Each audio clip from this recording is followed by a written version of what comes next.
इन मां ज़ाहिर आहे त जेके बि असांजा ही साफ़ी दोस्त आहिनि, हेॾा कलमकार आहिनि, हेॾा समाज सेवक आहिनि, हेॾा फ़नकार आहिनि, हेॾा शाइर आहिनि, हेॾा तक़रीरदान आहिनि, जेके बि आहिनि, पर असीं सभु ज़िंदा दिलि माण्हू आहियूं ऐं ज़िंदा दिलि माण्हुनि ते न केरु हुकुमरानी करे सघियो आहे, न केरु हुकुमरानी करे सघंदो। सिंध ते मुख़्तलिफ़ दौरनि में मुख़्तलिफ़ नमूननि सां काऊं थींदियूं रहियूं आहिनि, पर सिंधी माण्हूअ न सिर्फ़ु उन्हनि खे मुंहुं ॾिनो आहे,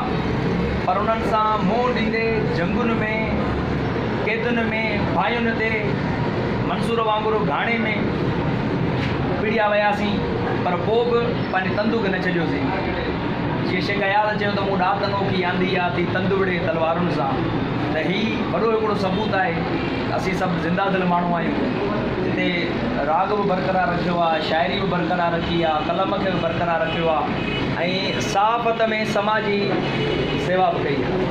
हीउ जेको सहाफ़त जो जेको रोल आहे, जेको हीउ दोस्त निभाए रहिया आहिनि,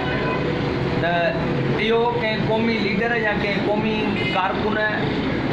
खां बि हिकिड़ो मथां जो पासो आहे, जेको हीउ दोस्त सभु पंहिंजा फ़र्ज़ निभाए रहिया आहिनि, फ़र्ज़ निभाईंदा रहंदा। असांजो खोड़ सारी दुआऊं आहिनि, हज़ारे मुश्किलातूं तकलीफ़ुनि सां उहे माण्हुनि सां मुंहुं ॾियणो पए थो, जेके असां सां डायरेक्टली कोन था ॻाल्हाइनि, पर हिननि सां उहे अची जेको आहे सो ॻाल्हाइनि वेठा, हीअ हुननि खे कीअं था मोटिवेट कनि, कीअं था ॻाल्हाइनि वेठा, सिंध जो केस हुन में कीअं था रखनि। इहा मां सम्झंदो आहियां हिकिड़ी वॾी आर्ट आहे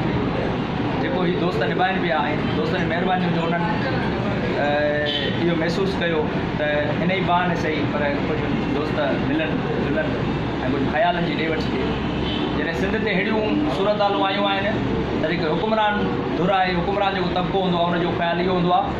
त कंहिं बि सूरत में माण्हुनि खे सिर्फ़ु मिलणु न ॾियो। मार्शल इहा हूंदी आहे त माण्हू पाण में मिलनि न, मिलंदा त का न का नई तजवीज़ निकिरंदी। कंहिं न कंहिं बहाने, कंहिं न कंहिं मौक़े ते जेकॾहिं एतिरा माण्हू मिलूं था त साईं शेख अब्दुल्ला साहिबु का तजवीज़ ॾेई छॾी, साईं कामरेड जोशीले का तजवीज़ ॾेई छॾी, हेॾां जेको आहे भाऊ मेवल का तजवीज़ ॾेई छॾी, हेॾां जेको आहे सो रबनवाल का तजवीज़ ॾिनी, त उन मां को न को जेको आहे सो असांखे अहिड़ो पासो मिली वेंदो आहे